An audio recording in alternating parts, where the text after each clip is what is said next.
Hello, everyone, and welcome to the Chris the Core Radio Project podcast.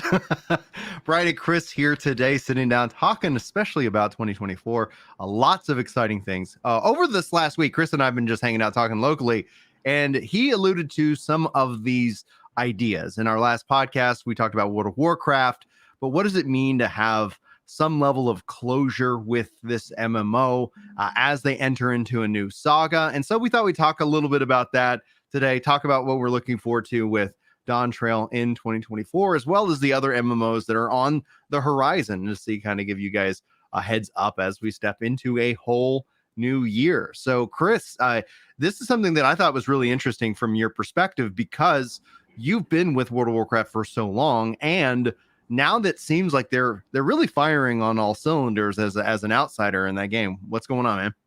I mean, they definitely brought back like the original, basically kind of one of the big creators of the original lore around Azeroth. And so this would be like if Final Fantasy dropped Ishikawa for the next 10 years and then she came back. Yeah. Like this would be that kind of level of impact. Especially if along that 10 years without her, people felt like Final Fantasy 14 lost its way. And that the caliber of the storytelling or the cohesiveness, where you might have a good story over here and a good story over here, but it wasn't melding, the narrative element was kind of lost. Now, World of Warcraft's weird because the narrative element isn't all in game. It's off in these like 40 plus novels. It's off in a little bit of it's in like an RTS. Like it's all over the place. And they didn't start doing how it began, Chris, as an RTS, you know, and the quests weren't really designed to be like a cohesive primary story until much, much later into its history. And that's been something that's evolved over time. So if you just compare Dragonflight to a Final Fantasy expansion, it looks very, very similar, but they got there through their own method. They just ended up at basically the same place, where there is effectively an MSQ with side quests that, you know, expand on that. And they still have a weird way of telling it. They still tie things behind, you know, major story beats, behind the equivalent of like doing your beast tribes, like major story beats.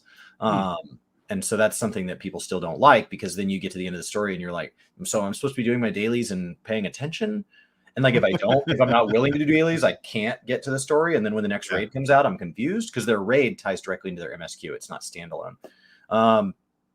But translation stuff aside, for Final Fantasy fans that are just trying to understand the significance of why you're suddenly seeing people like Pyro just being like, I've always loved World of Warcraft, is because it's an easy time to be excited.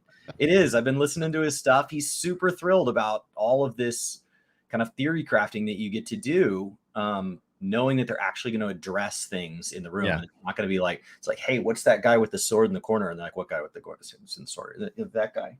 No, like they're finally addressing all these like shadows in the room that people have wondered, and conspiracy theories, and, you know, what were the Titans doing all along? Cool stuff.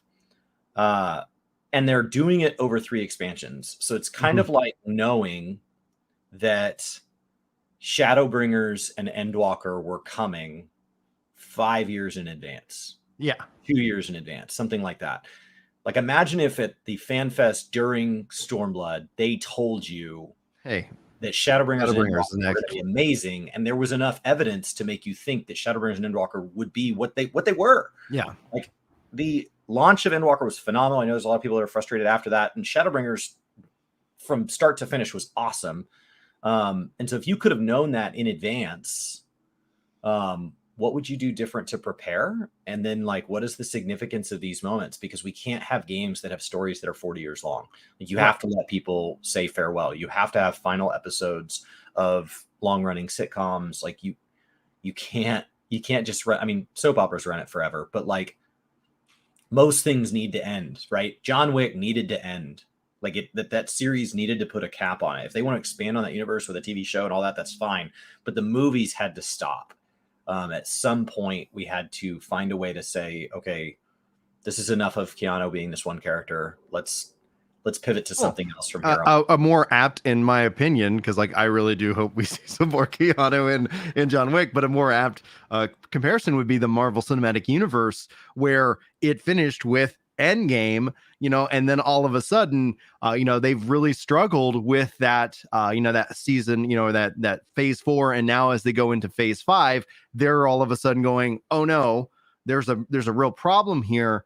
And what I've seen people kind of point it to, which is interesting, because I think that, like MCU with Final Fantasy and its long running story, is that if they focus in on character driven stories, same thing with the MCU, that what we've seen as the problem is that the MCU in phase 4 and 5 shifted to the everything's about the bigger plot, where they announced they're working all the way to the Kane dynasty and all these things. So it doesn't give them any flexibility to be like, you know what, we really want to kind of pivot a little bit here, where Dawntrail is like, if they focus in on the characters and the world and etc., you don't have to then say, oh, by the way, here's in 5 expansions, it's going to conclude what all started here.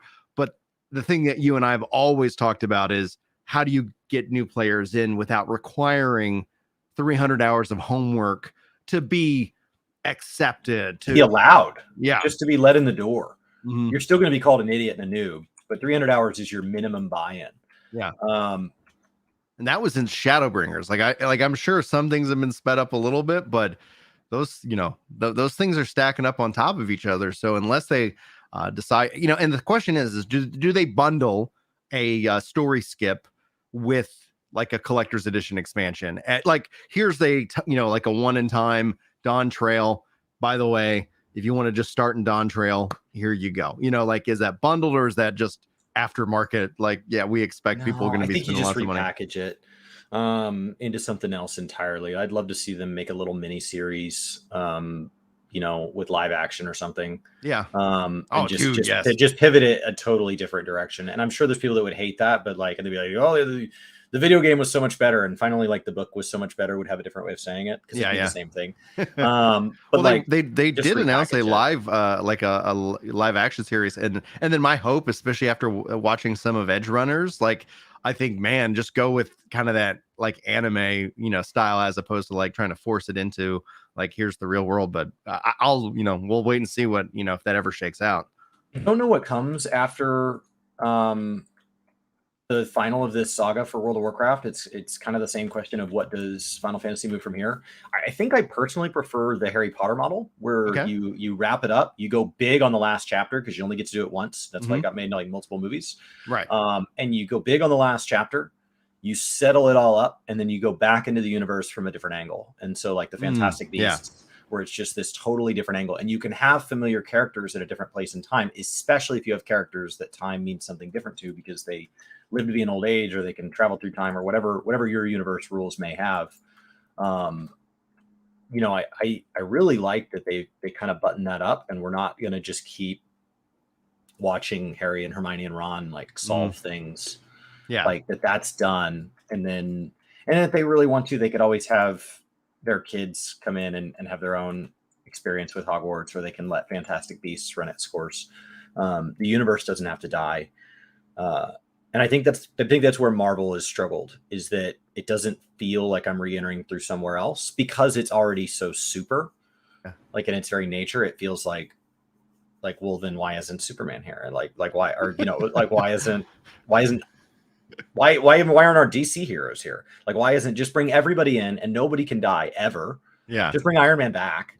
And it just feels like it always just has to get bigger and bigger and bigger. Like, they just have to start bringing in heroes from other universes, even outside of Marvel, to make it make sense. Because otherwise it's not good enough. Like, just having one person. So, like, I think they kind of dug themselves a hole, and I don't know how they come back from after the last movie.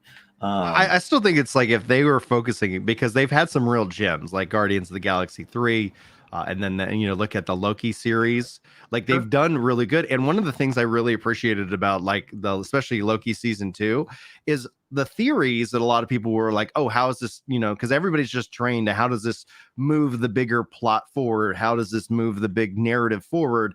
And what you end up getting at the conclusion, without dropping spoilers for anybody, is a character focused, like, conclusion. It's not like, oh, that set this movie up or that movie up. It's right. Like, no, that this was self-contained. It really was great. And it does That's how the slot Mandalorian into. started as an idea, right? Right. It made the universe make sense without actually making the universe respond in any way.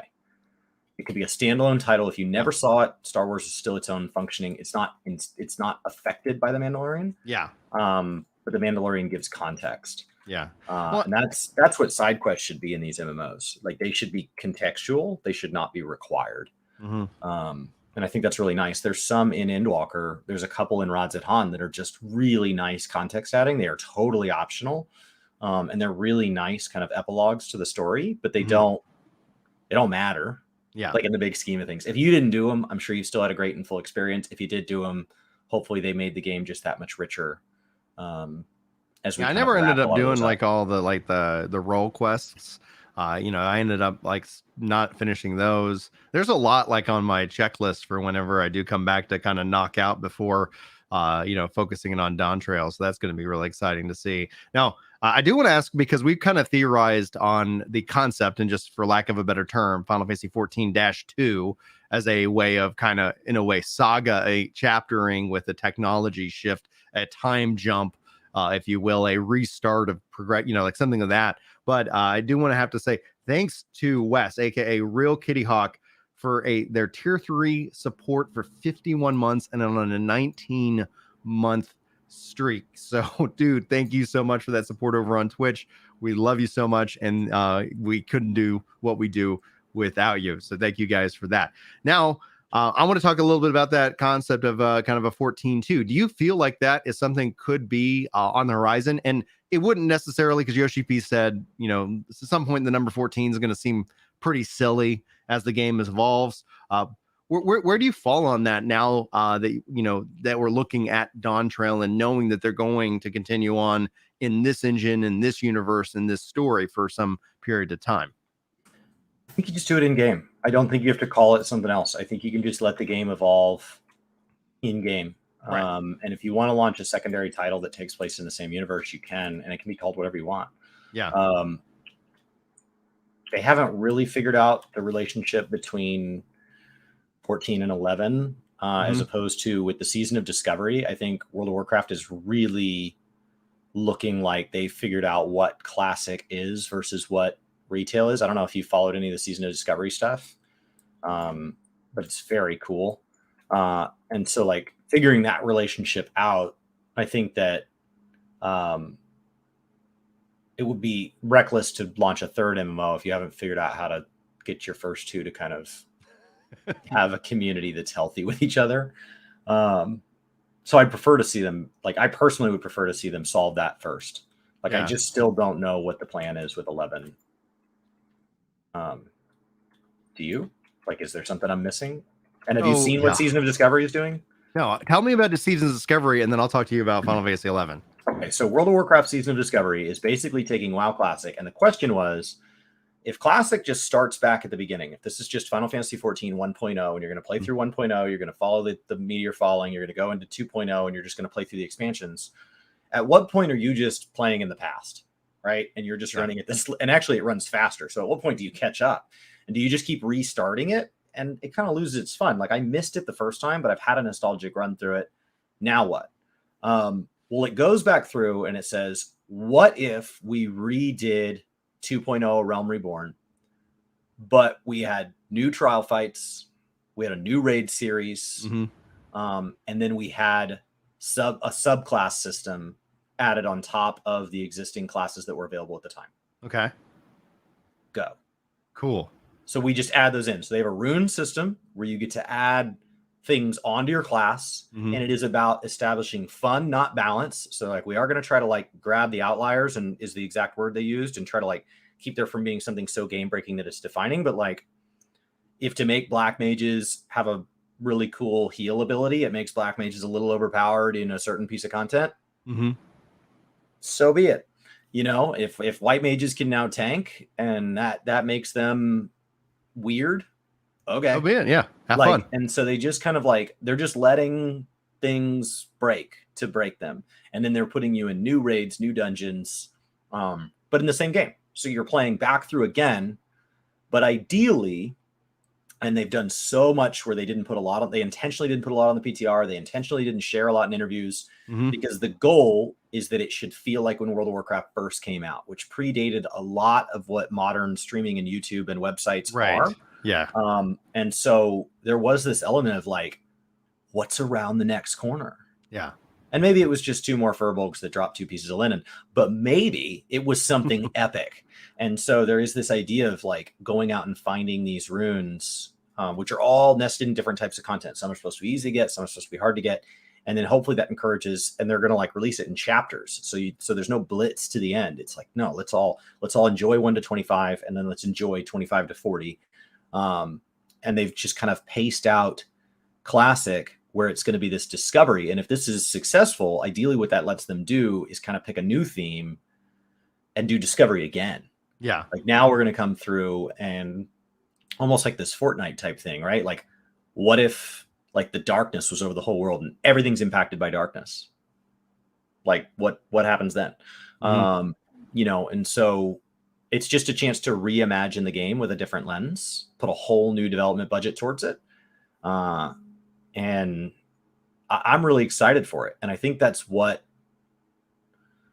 would be needed to either bring some form of 2.0 Classic back, which Yoshi P rolls his eyes so hard at even the thought of, or for 11 to kind of fold in. Is like, so much of 11 is run on private servers because people want different versions of the game. And the idea that you could tie it first into the 14 fan base, get us playing, and then as we play it, the people who are like, well, I would play it, but I played it like 10,000 hours in the past, so I don't want to play it again. Yeah. Season of Discovery is the answer to that. That's so cool. That's so interesting to see. Brian, you haven't played it with the new whatever system, you know, the new twist on the trust system, or the new, or whatever you guys call it. Yeah. That's awesome. So yeah, in 11, it's also called the trust system. That's where when they announced trusts were coming to 14, I was like, yes. And then it's like, oh, it's only in these instances. And I really hope that, you know, especially with the next Fan Fest, they continue to kind of expand on that system. I want a hybrid system. I want it if me and Maddie want to go and play and run a dungeon, I can take her with me and we can bring 2 trusts, so I don't have to worry about slowing or impacting anybody's experience while I'm teaching my daughter how to play this game. So that's where I'm, you know, going to keep rooting for that feature. Now, Wes says we need more likes, so thank you guys for these 7 likes at the time of this live stream. I appreciate you. Now, non-fungible taco, which has perhaps one of the most amazing names that really get me every time, says the only big complaint I've heard is that the very, very disproportionate difficulty of earning different roles, like Warlock, Rogue, and Druid tanks, are much harder to get rolling. What are your thoughts? I mean, balance. If balance is the biggest complaint, you're doing something right, is my thought. Like if the core game is fun and you just need to kind of tweak how things get access, that's a very fixable thing. That's patchable. What you can't patch in is the fun itself.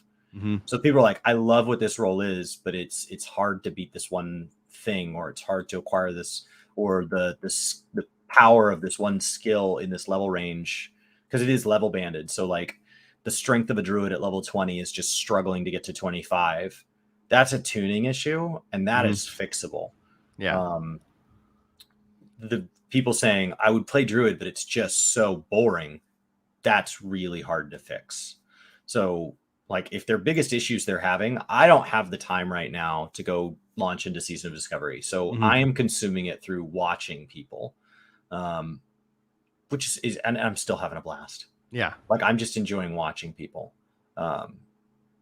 So like, I think that's a sign of a healthy game, is that it's, you know, it's fun to be around, it's fun to watch, and that the core issue is, I wish this one element of the game was a little easier, or you know, in that phrase, like that I could get it rolling. Historically, like Warrior in WoW has been more gear based, and so what that means is that anytime, especially as we've moved to these more scaled level banded type experiences in MMOs where everything's supposed to be like at your level, what that means is that if you keep leveling up but your gear doesn't keep leveling up, more gear based classes tend to struggle. But that's a temporary problem, right? Like the next time you get gear, or as soon as you hit level cap and the bands stop moving, it's fine. You've never played WoW before, but you would like to randomly like start playing Seasons of Discovery. Do it. It is meant to be fun for everybody. There will be things that you will go look up a guide for or look up an answer, and people will be like, oh my gosh, it's been like this for 20 years. This is how it works. And you're like, great, I just had a question. And there will be things where you're like, I found this, it was so cool. And there's very little documentation on it but the idea is that you're bringing people in. And that's really the point, is like, if Final Fantasy 11 integrated with the Final Fantasy 14 sub and I wanted to play through it, Brian might tell me he likes Final Fantasy 11 and that he's willing to play with me. Mm-hmm. But because it doesn't have that hook, because he's played through 11 so many times, I might find that it's really hard to get Brian actually online. He tells me he's going to make it a priority, but he's like, I just don't feel like it. Yeah. But if they could add, I want to play this other thing exciting. If there's a class that Brian's always wanted to play in 11, if 11's always, I'm not an 11 expert. So like, what's a class that you just think the game should have always had and it doesn't? Time Mage. That's the that's what I'm even hoping for in 14. Season Discovery for 11 is getting Time Mage. Now I say I want to play 11. Brian's like, great, I'm going to build a Time Mage. You should play this class. We're going to do it together. Let's play every Tuesday and Thursday night. Oh my gosh, I didn't even tell you. I actually hopped on Friday, Saturday, and Sunday. It invites veterans to be just as excited as the world should be for a new player. Now I will tell you, choosing to play WoW Classic as your first form of WoW, very old school. So just keep in mind, like, it is meant to be slow. Like, the act of earning things is part of it. So the act of getting through the world should be slow. The world should feel vast because your place in it is tiny, as opposed to retail where things are just so rampantly accelerated that, when you get a quest to kill 10 mobs, I just pulled 10 mobs. Like I just pulled, I accidentally got 12 and I just killed them all. But in Classic, it's like, oh, the wolf attacked me while I was attacking the ostrich. I'm probably going to die. Yeah. And so like there's a bit more of a sense of danger, especially when you're first learning the game. Which I think that's exciting, but it's just good to know in advance that, like, in Dwarf Fortress terms, dying is fun. Like, dying should be fun. So yeah, if you have time for Season of Discovery, go give it a go. Yeah, especially because now it's got so many people interested in it, new and old, that just be aware this is like any other MMO launch. Expect some queue times at prime hours. What's interesting about that too is that like outside of queue times and the rush, like you've got, if you're especially a Final Fantasy 14 player, you've got time until into Dawntrail. So it's not, and the nice thing about that is, let's say you did want to and you did get hooked into Season of Discovery. When Dawntrail drops, like getting back in and getting spun back up, the road is just paved, for you just to make that jump. So it's not like, some people do feel around this time that they got to keep grinding. They got to get ready for the expansion. And for most veterans, I'm sure that there's, like, when we talk about like the newer 1-2 year, maybe year 3 players, like, there's probably a value in like lots of things for you to go collect, to save up some gil and all these things that could be of value to you. But after that, like at some point, like if this is your second or third expansion easily, like this is a great time to go and play something else while you wait for a Dawntrail to drop. And that's just something to always be considering. And Season of Discovery is meant to be seasonal. It is meant to end. So right now the goal is for everybody to kind of work their way up to 25. And once you're at 25, you're just running around doing whatever the level 25 stuff is. And then the goal is to be doing the level 40 stuff, which is a major threshold. And then they'll build us into the top of the game. There'll be new raids and stuff like that to get involved in. And then it's going to end. They have not said what happens to your character at the end of it, because they can't just feed it into normal, where the normal classic characters go, because your character is going to have runes, and that's going to break things for all the characters that you're now with that don't have runes.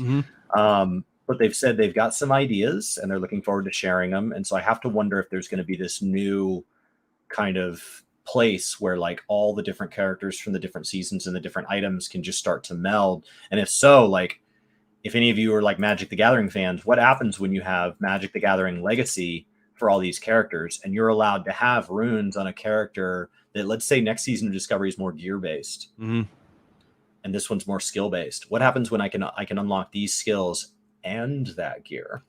like do we just have this? It's like, well, there's nothing serious to do and nothing matters, but there's this kind of non-ladder version of WoW Classic where you can just break stuff.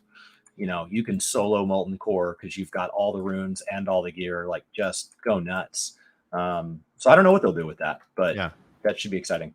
And on the 11 subject, Veltis is just reminding everybody, and we talked a bit about this on the last podcast, Mr. Happy, and I think some other content creators as well, have been inviting people to come and play 11. 11 has the integration with the raid series coming up in the Final Fantasy 14 with Echoes of Man the Deal. That in and of itself is a huge invitation back. So be sure to get slotted in with, because that just makes things getting into these games easier, and content creators and streamers can actually act as that, as a great community leader, because some dude wants to know, wants to try WoW, but wondering if I'm back in Final Fantasy 14. And the TLDR, for those who haven't been following the channel and the content, I'm down 50 pounds. I got to get below 210 before I will reinstall the game. So making good progress. 2024 looks to hopefully be the year that I finally, lose the rest of this weight. And then from then that's when I'll step into and get caught up on Dawntrail and things like that. So lots of things to do, lots of things to enjoy. And so, especially when it comes to it, like I keep getting tempted to go play Final Fantasy 11, but I've just been getting sucked into all kinds of different games. Played some Throne of Liberty today, which was like, oh my gosh, dude, like so exciting. Native controller support right out the gate, super high polish. I was actually kind of, surprised and delighted by what I got to experience in that. And so I'll be doing a stream tonight, if you guys are curious, with some Throne of Liberty gameplay on the controller. So that should hopefully be pretty freaking fun. Now, Chili, earlier in the show, I kind of started this so that way we could come back and explore it, because it's your interesting topic. Chili writes, Brian, I got a question for you. The new mode in Fortnite adds PvE mode with dungeons, crafting, and farming, along with a leveling system. Does this push Fortnite into the MMO-esque or into an MMO-esque game? What do you think? It feels like the same way World of Warcraft came out of an RTS. It feels like you're turning a battle royale into an MMO, but you're doing it all inside the same title, which is weird. It does feel like it. Mm-hmm.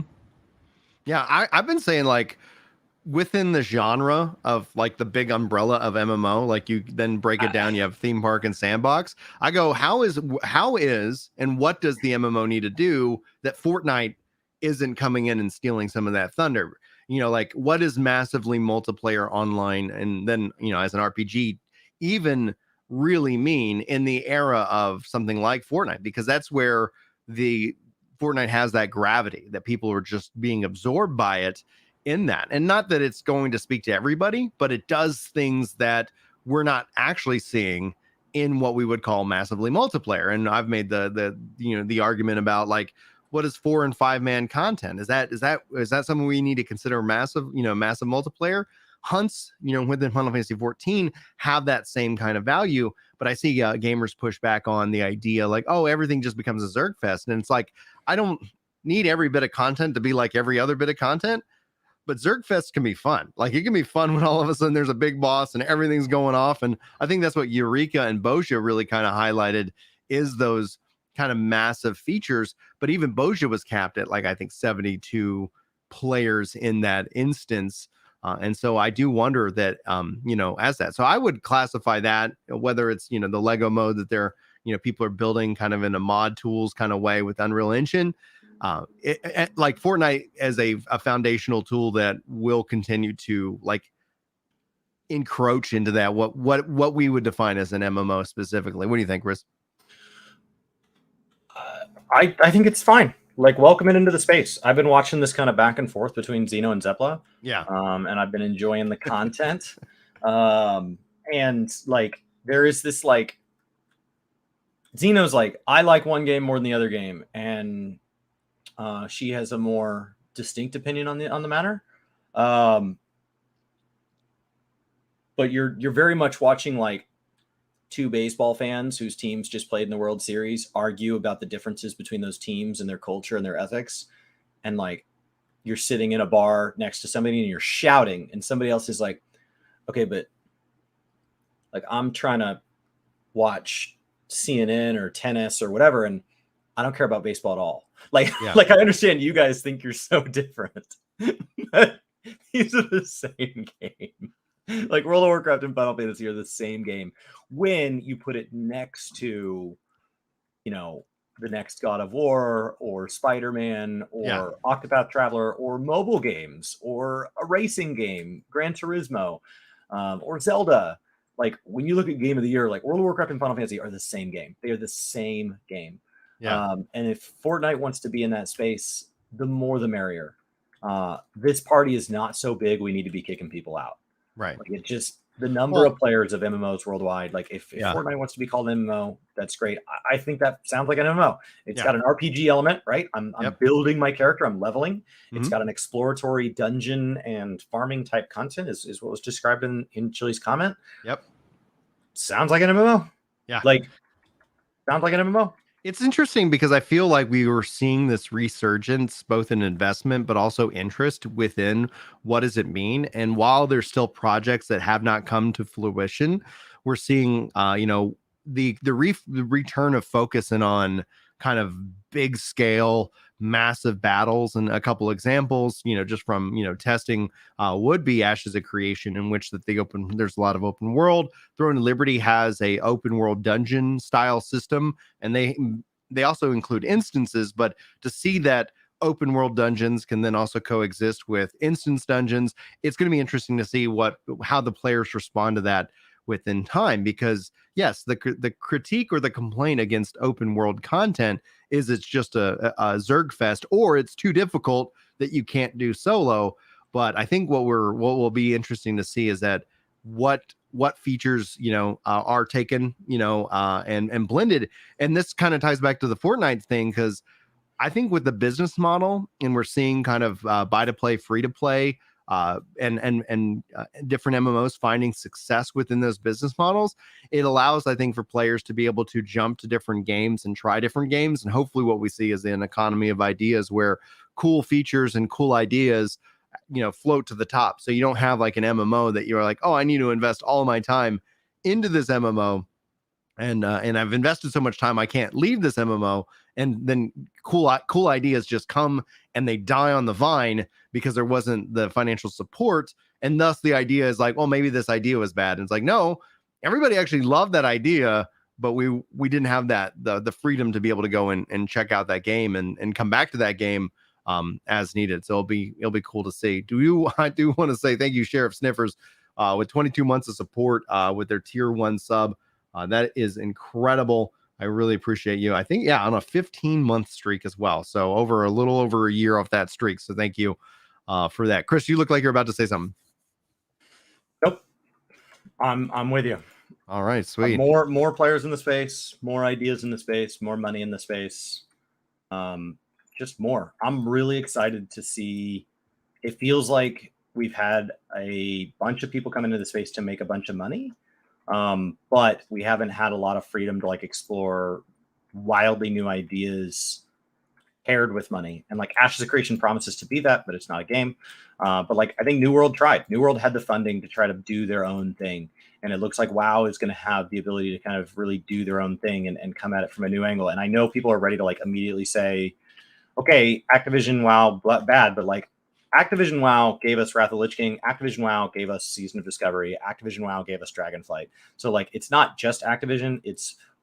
So like, what seems to be in common is when do they have freedom? Yeah. And what gave them freedom at the beginning was that Activision had not exerted control yet, and what gave them freedom at the end was that it was really hard to control anybody in COVID, and so they were without supervision, and we got awesome things. And so hopefully Phil Spencer and his team are like, okay, so these guys without supervision do really cool stuff. Let's follow that method. And I'd love to see more people come into the space and kind of have hopefully the resources to explore things. It doesn't mean it'll be good. Like exploration doesn't mean good, but it does mean new. I thought it was an interesting comment from Non-Fungible Taco. Says, it's fun to watch the tribal arguments. I wonder if this is particularly because Americans are trained to relate everything to picking a side, like with politics. What do you think?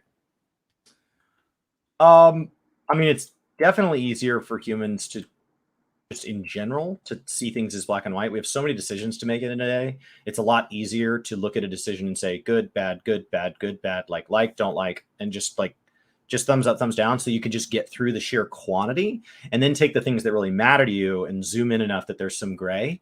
And so when you meet somebody who thinks your important thing's not that important, they may be really one-sided about it, and you may have a more nuanced opinion. But if you get to know their important trait, like, or whatever, or cause that matters to them, you may find that they have the same complexity that you quickly dismissed.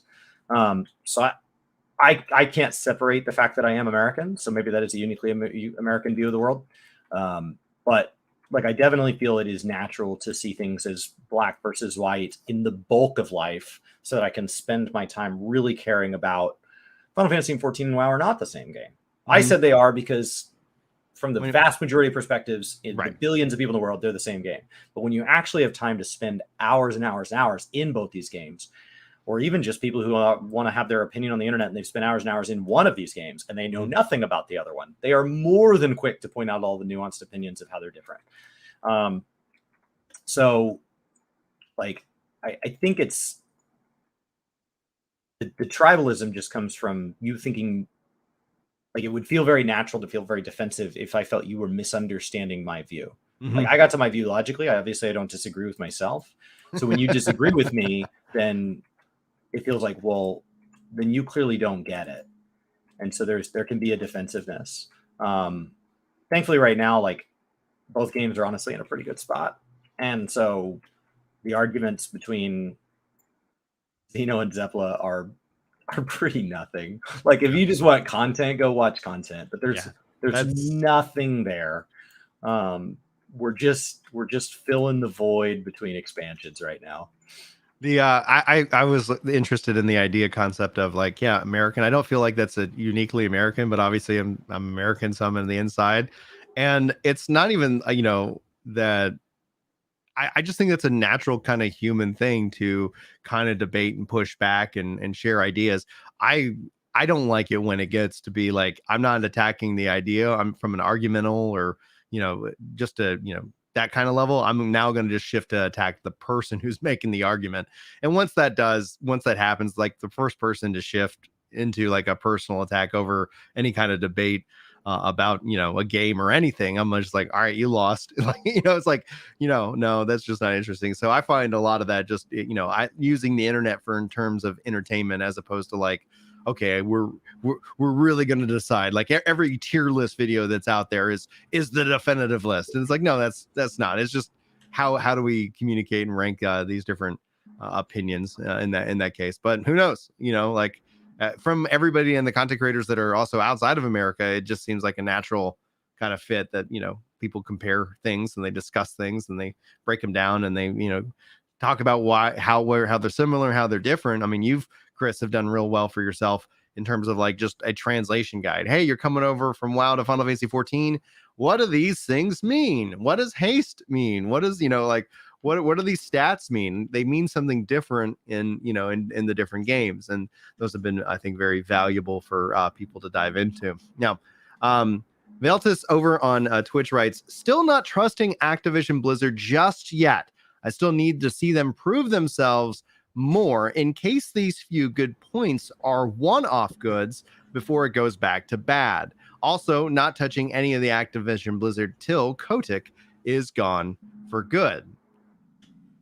Somebody has to play Season of Discovery or Dragonflight for them to get feedback and to continue to improve on it, and even just continue making more of the same quality.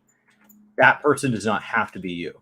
Any one person does not owe them anything. As a collective community, I do hope there are people that will engage with Blizzard, because I think they're on the right path, and money and attention and feedback is what keeps them moving in that direction. And so we want that, right? We want that feedback.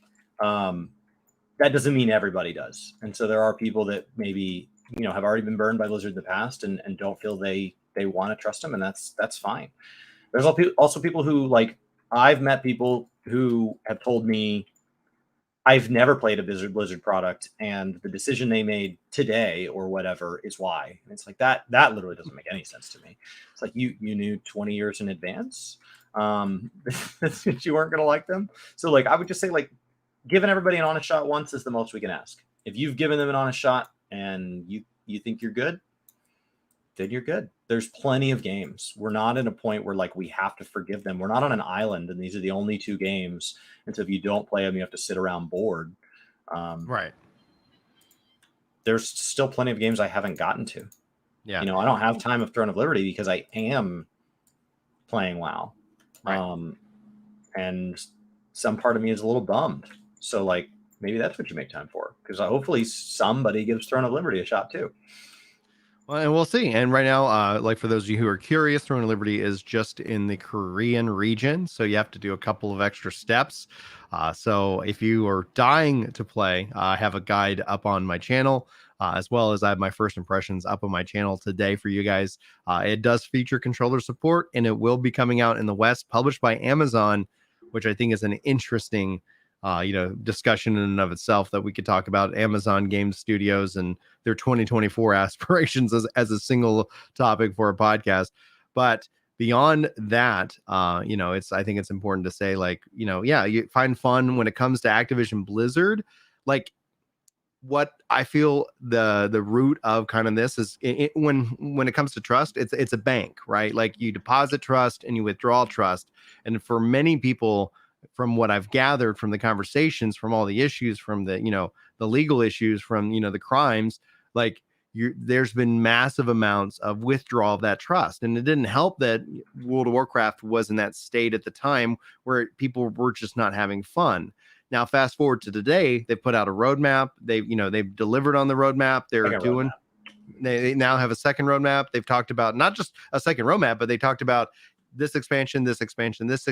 We're working on a bigger narrative. This is what we're doing. And it doesn't mean that you need to go out and immediately like throw your money at them and, oh, I trust you completely now. But it feels like they've been continuing to work on depositing that trust once more rather than with those withdrawals.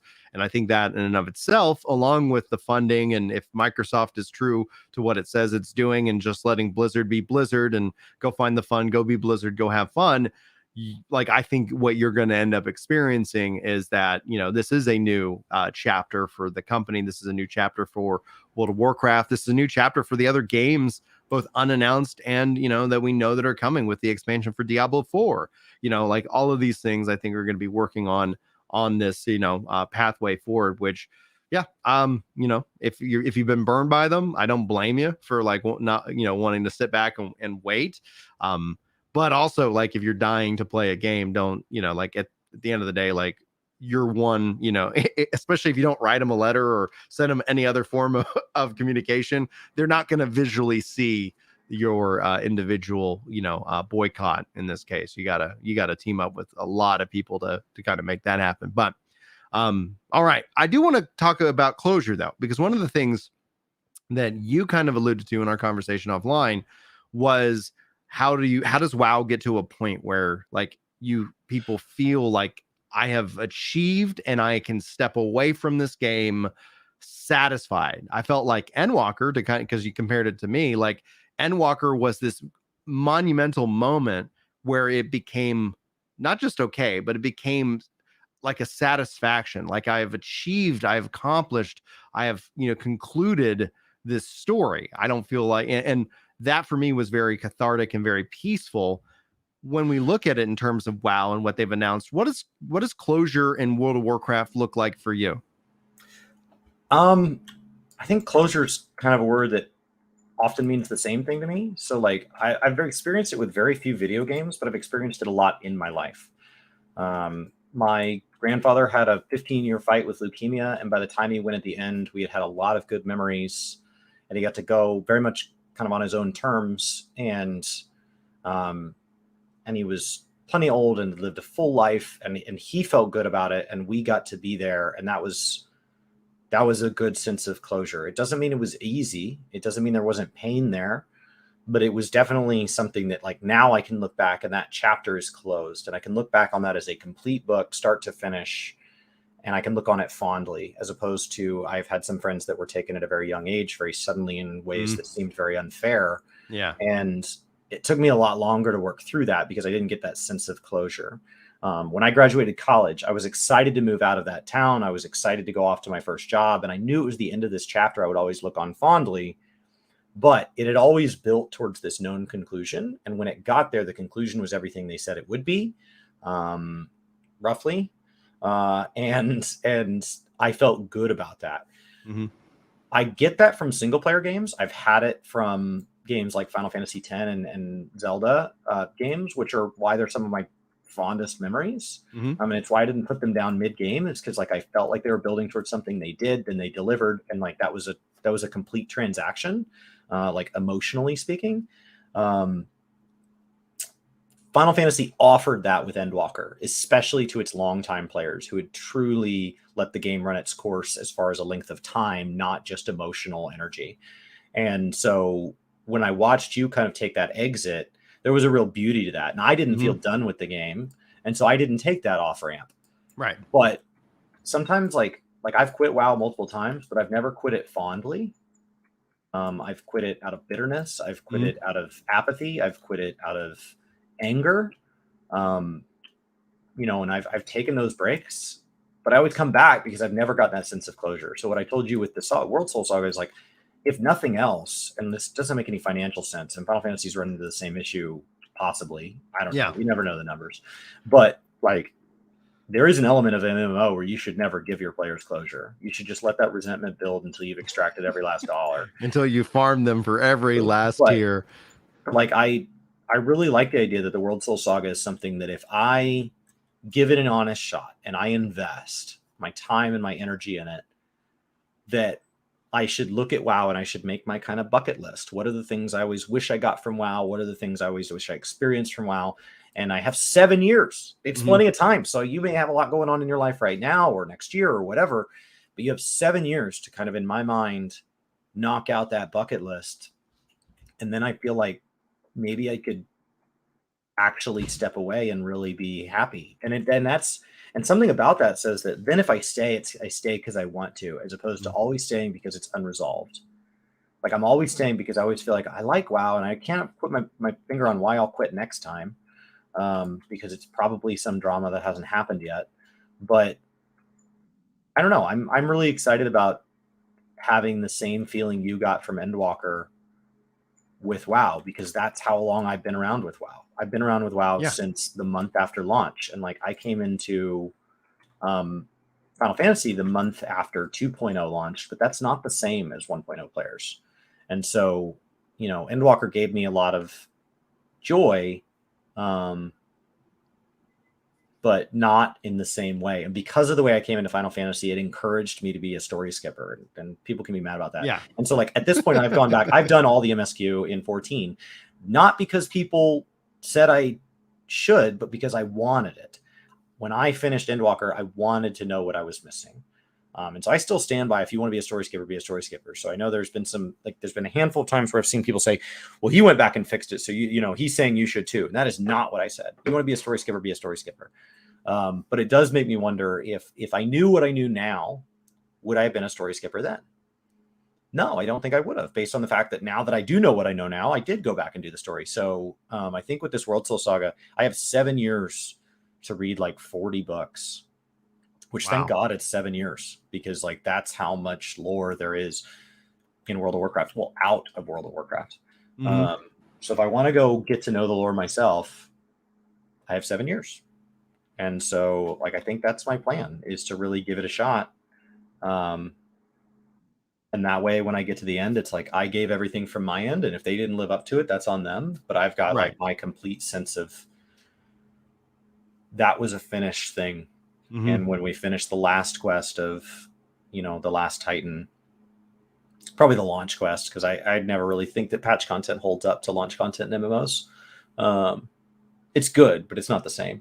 Then that tells me like, okay, well, what do I want to do from here?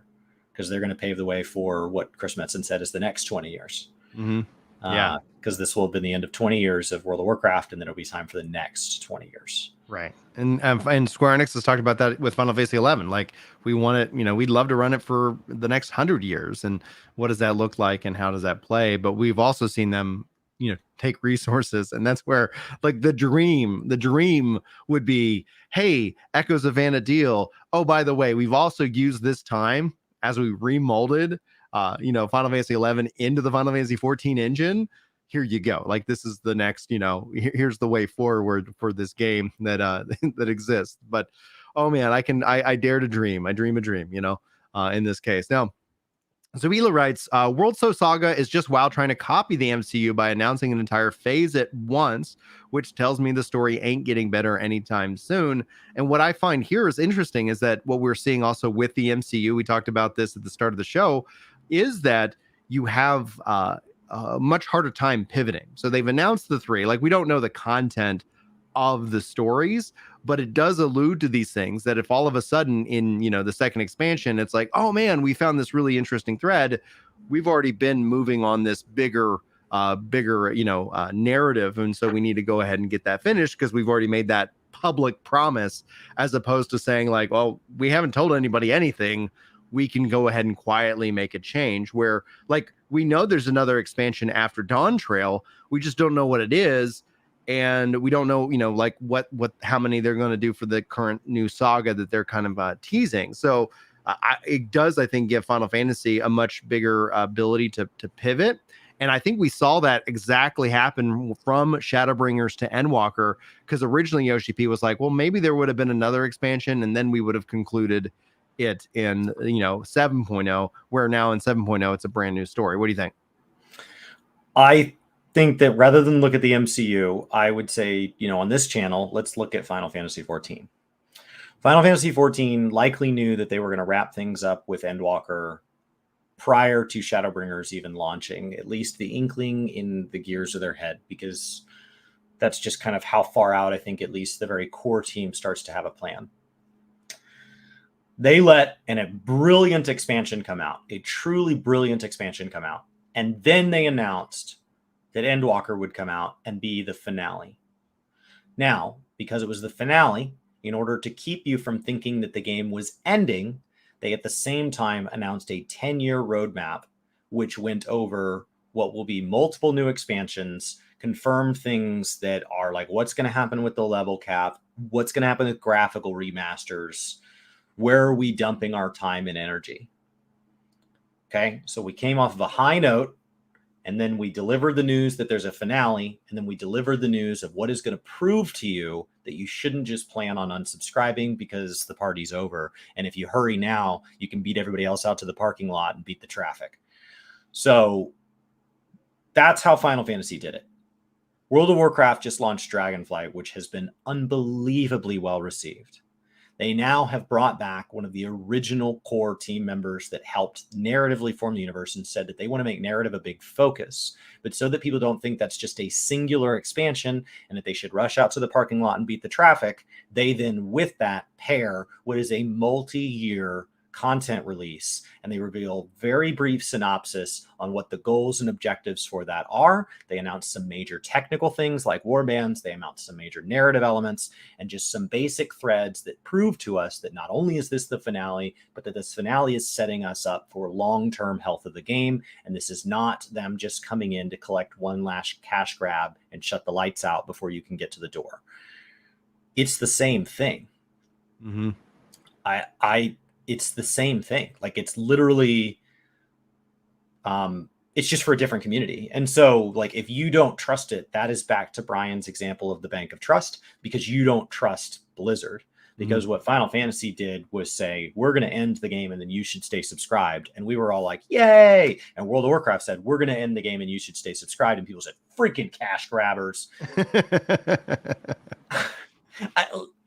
I mean, they had Chris Metzen announce the news. This is literally having Yoshi P or Ishikawa come out and announce the news. This is having Soken take a panel. Like, they could have had Ian do it. They could have had Phil Spencer do it. Mm-hmm. But they had Chris Metzen do it. They had somebody who was able to deposit into the bank faster because it is a member in good standing. Mm-hmm. And so, I think that's my read of the situation. And so if you trust Final Fantasy to deliver on Dawntrail after letting the second half of Endwalker fall flat for many people, and you trust them anyway, and me saying that makes me blasphemous and you should light me on fire, then why do we not assume that the same fans but of a different franchise are experiencing the news in the same way for their game? Because I think that's what's happening. I think for long-time fans of WoW who have struggled, this was all very, very good news. Yeah. And I have overwhelmingly seen people thrilled with what's announced. And it does not mean you can't go find people on the forums who think it's a cash grab and can point to times that long-term plans haven't panned out. Mm-hmm. You know, but I think that announcing multiple expansions in advance was the right call, because it's what says Chris Metzen isn't going to come back and do one standalone expansion that's good on its own but doesn't tie into anything else, and then he's going to leave and then we're going to be even worse off than we were before. It's like, no. We're here as part of a bigger move. And when we say we're going to invest in the future, it's because we're looking out a lot further than 2 years. We're looking a lot further out than, you know, one expansion that's so, how Taliesin put it, it's so pre-orderable. It's not, it's a little bigger than that. So I that's my read. It's just words. That's all there can be at this point. You do not owe them anything. I have not pre-ordered the War Within. I haven't done it. I'm going to look at launch dates and decide if I can really put in the time. But my intention is leaning at, I think I'm going to play. When would the launch of the War Within drop? Next year. When next year? Because also Dawntrail's dropping next year. That's actually, this was Final Fantasy and WoW used to be on odd years. So it was like WoW's expansion and the Final Fantasy expansion would go. And now, like you're saying, that they're going to fall within the same year. Yeah, but I think WoW's also moving to a 1.5-year model. So I think this one may line up, but then the next one won't. The next one will beat 14 to the punch. So like, unless 14 changes its cadence. Mm-hmm. But I think they're going to move to an 18-month cycle. What I think they're going to do is their last 6 months of an expansion has been just this content drought followed by a very light pre-patch, relative to what like a 14.5 and 0.55 is. And I think they're just going to trim that. Okay. Based on what Ian said, he said they're getting the same number of zones, same number of dungeons, same number of raids, is what it sounds like. So you would have to assume if they're going to take 6 months out, they're just going to trim the fat in that section that's not there. They're doing that by drastically expanding the size of their team. They're doing it with money, is what they're doing. Yeah, and like, that's one of the things that Blizzard has, that Yoshi P has constantly said, like he wished he had Blizzard's budget. So people have asked, like, well, how come you don't do this? How come you don't do that? And he's like, if I had the money. Yeah. Well, and how do you think, like, doesn't that then incentivize Square Enix to sell to like something like Sony to get more of a bank in their back pocket? Because we have to be real, especially in terms of Square Enix, and they don't have the funds that Activision Blizzard did have, and more so now that they have a multi-trillion-dollar company that is essentially their bank. I don't know enough about the state of Destiny and ESO to know how to compare how Sony and Xbox fund a game. Right? Because that's the question, is how blank is that check? Yeah. And is it one blank check, and then once you write it, that's all you get? Right. Or is it a book of blank checks? And you can just, every time you need more money, you just write the amount and off it goes. And so, like, I don't really know enough about how Xbox has managed ZeniMax and Sony has managed Bungie, because I think that would kind of be the closest. Well, have you seen all the Bungie news? In the fog of the crystal ball? No. Okay, because like Rourke is like, isn't Sony doing bad now? So Bungie, they had to lay off over 100 people plus, and now rumors again. You know, this is the internet console war era for whatever. So it's like, if it's not entertaining, I just pass it on.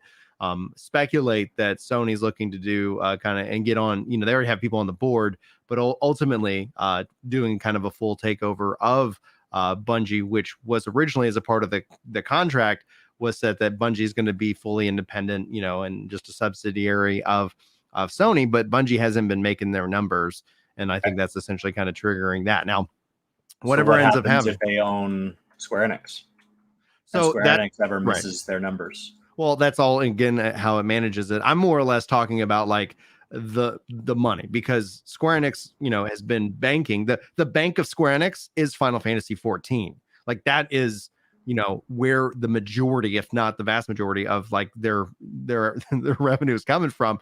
And while the other games have done well, they've also had a lot of different misses. So that, when you compare them, when they announced it. A lot of people have posted these articles. I don't know if you've seen them. Like, Square Enix has lost $2 billion of value since Final Fantasy 16 release. It wasn't actually related to 16. 16 sold well. It was related to that they announced that Dawntrail was in 2024.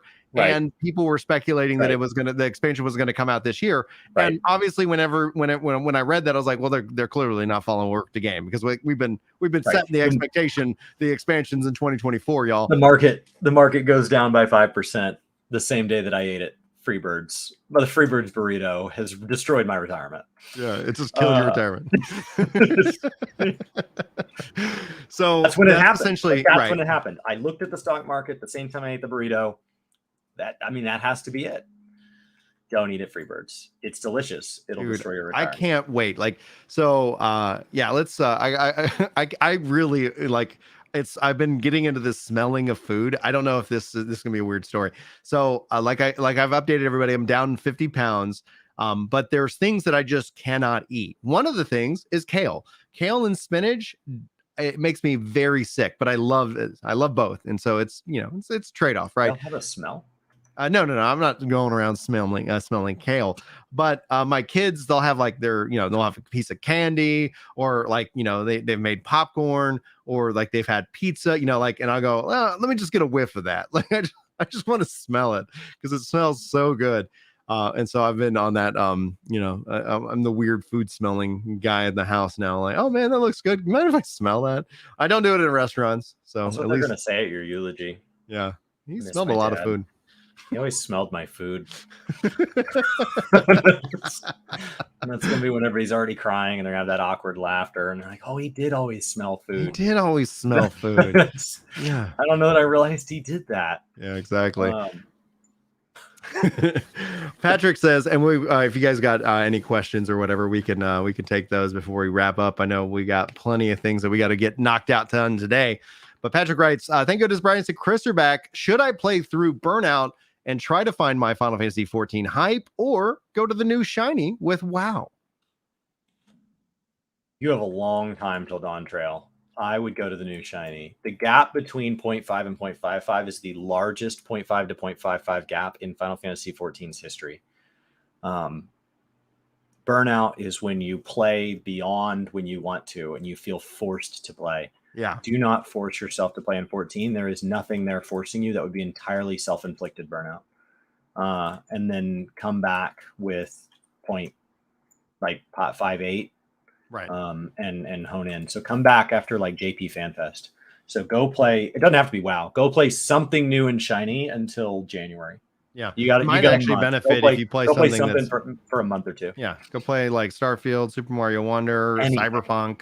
Like especially if you're wanting an RPG, like there's so many games. Baldur's Gate 3. Like if the comment is burnout, if this word is here, if the burnout word's not there, I hope you're enjoying 14. That's awesome. Yeah. Yeah, keep it going. I definitely do not recommend playing through Burnout and the thing is that hype actually I think hides burnout. Meaning like you can be so hyped for something, but at the same time also burned out on it that carries you through. And then as soon as that hype goes away, which it will always do, like there's a guarantee the game that you're excited about after you've played it, maybe you've beaten it, you're not as excited about. That's just natural, Then all of a sudden that burnout like really exposes itself. And I've seen it catch people off guard because it caught me off guard when I was excited for, Heaven's Word, when the first expansion, here we go. This is so amazing, and at the same time I was like, I'm also going to lose all this weight before I play Heaven's Word. And I went back on that every expansion. So Dawntrail is the time I'm going to be under 210 and I'm going to play Dawntrail. But the still like I played through Heaven's Word and then all of a sudden I was like, I loved it, but then I was like, I can't log in, and I took 5 months off. Like I didn't come back, and thankfully their first big update actually was much longer because the team was so tired that they needed rest. It took them a lot longer to get that done. So by the time I returned, I was like, oh, the game's actually in a really good state. All right. Oh, now here we go. Now we're having some fun again, and I'm glad to be back. So that was a lot of fun. That was something that I experienced. So just kind of as a heads up. Now, our last comment before we got to get out of here. Non-fungible taco, who I just love their name, says on the 14 budget, I wonder if it eventually that they're going to stop taking money away from the game to fund other ones. I will never play any of those other games. Do you think that's ever a possibility that they're going to just keep 14's budget within the 14 team? You gotta play a game from a company that only has one game. If you want that to be the case, otherwise it's just a big share. It's not wildly different than if your boss doesn't like your spouse and they're like, well, I like giving Brian raises, but he keeps spending on those kids and that wife. And it's like, yeah, right. Like it's all in the same family. Especially as Yoshi P starts to, like, as we see, like 11 devs get pulled off to work on other projects. Like it could even be the same dev salaries. Like they move people around. What I would counter then is, if Final Fantasy 14 money is being used as seed money, I hope those other properties do well enough that they do not have to continue withdrawing from 14 in the future. Yeah. Right? If 14 loaned $1 million to the Octopath Traveler team, I would hope that Octopath Traveler 2 was so successful that they were able to self-fund whatever they need for Octopath Traveler 3 or Project Triangle Square 2 or whatever other silly name they want to come up with. Their naming is terrible. Great games. Terrible names. But whenever they come out with projects cherry flavored pineapple, hopefully that's self-funded out of the first games that studio made. I think that would be a better way to look at that than, I hope Final Fantasy is never going to continually seed other studios within the same family.